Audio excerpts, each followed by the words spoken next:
يلا. يلا تفضل. مين معلمك؟ ماهر الأسد. شو كان يقول لك؟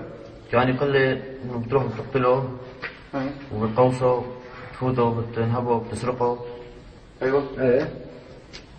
وشو يقول لك عليهم لهذول اللي عم يطلعوا مظاهرات؟ قلنا قتلوه. شو يقول لك عليهم؟ شو هذول؟ قلنا قوصوا عليهم قتلوه. السلاح مين اعطاك اياه؟ جماعة ماهر الاسد ولا الامن؟ جماعة ماهر الأسد. في معكم من حزب الله؟ ايه بلا. كم واحد معكم اجاكم من حزب الله؟ كثير. قد؟ والله ما بعرف بالضبط. ومن ايران؟ من إيران. انت. من يلا. ايران. من ايران والله كمان، بس والله ما بعرف قديش. يعني ايش قد العدد؟ فوق ال 200 300 واحد. من ايران؟ اكثر. وتبع الصدر اللي اجوا جديد من يومين؟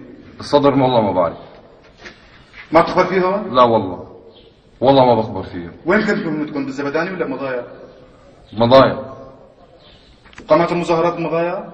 ايه فرقناهن عن بعض. قتلتوا كم واحد؟ انا والله ما كنت، انا كنت برا والله. هن الامن ما كانوا يخلونا نفوت على اول. قتلتوا نسوان؟ لا والله انا لا. يعني بعد الامن ما لا، لا. نفذ المهمة، ما هيك؟ اغتصبوا نسوان شيء؟ ايه هن اغتصبوا. مين اعطاكم الامر هيك؟ اغتصبوا النسوان؟ ماهر الاسد. قعدتوا معه شخصيا لماهر الاسد؟ شو قلتوا؟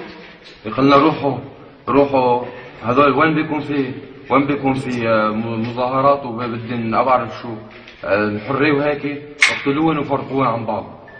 وفرقوهم عن